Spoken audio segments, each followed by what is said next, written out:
The Black Founding Fathers are a set of historical figures that were essential to both the Revolutionary War and the early development of Americans' political narrative towards freedom and liberty for all. While these stories used to be taught in schools in an effort to whitewash history and keep the common man in ignorance and darkness as to their country's origins, elites have long since removed these heroes from our curriculum, but we're bringing them back to you now. The first and probably most famous Black Founding Father was a man named Crispus Attucks. Crispus Attucks was a runaway slave who became a lifelong sailor in New England. He was known for getting into fights with British soldiers. Little did he know that he would be one of the key figures in sparking the American Revolution with what would become known as the Boston Massacre. To set the stage, prior to the massacre, a protest occurred outside a British customs house over taxes, which ended up with British loyalists shooting into a crowd of people, wounding one child and killing another. This murder set tensions high between colonists and the British, and those tensions would soon escalate into the famous Boston Massacre. On March 5th, what started as an exchange of words between two people ended up with a British soldier striking a colonist over the head with his musket. As a result, a large crowd of colonists appeared outside the customs house the soldier was standing guard over. It's worthy of note that court documents involving this case claim the group was a racially mixed bunch, and British sympathizers continually pointed out that they were fighting a group of Negroes, mulattoes, Irishmen, and a variety of other ethnicities. Leading this crowd was none other than Crispus Attucks, who was taunting the British head-on. For being the foremost in resisting the British imperial efforts, he received 2 bullets in his chest and died on the spot. In the face of the laws and customs of the time regulating the burial of blacks, Attucks was buried in the Park Street Cemetery along with other honored dead from the massacre. And then there's Prince Whipple,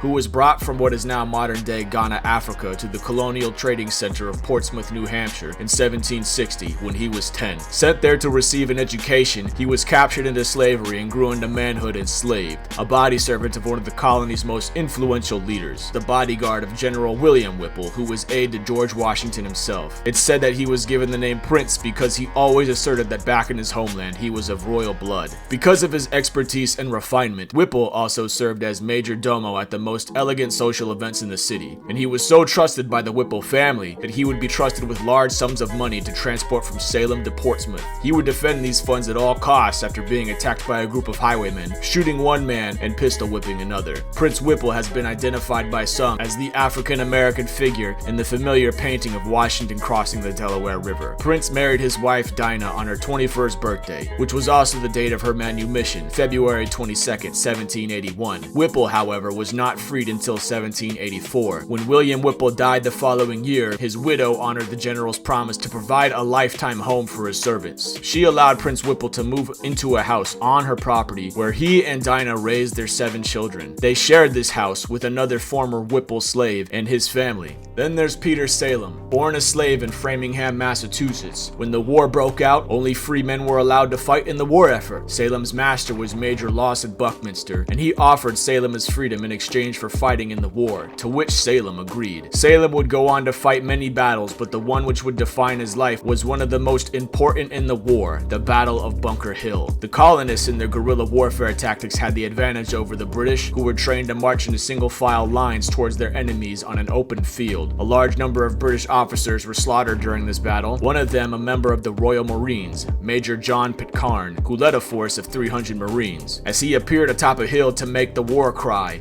"The day is ours!" Peter Salem slew him with a single shot to the head. The brutal slaying of one of their leaders had a demoralizing effect on the British and saved scores of American lives. While the British technically won Bunker Hill, they considered it a hollow victory. They had twice as many wounded soldiers compared to the colonists and over twice as many casualties.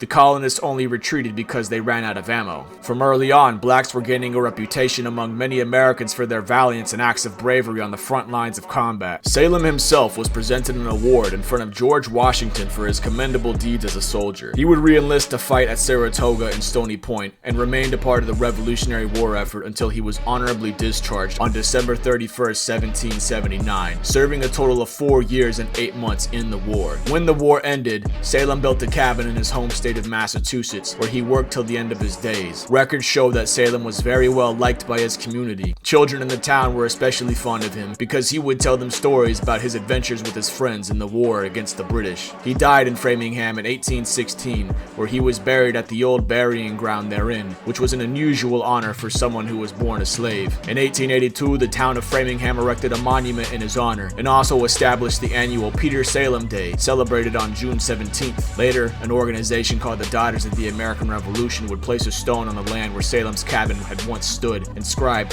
"Here lived Peter Salem, a Negro soldier of the Revolution."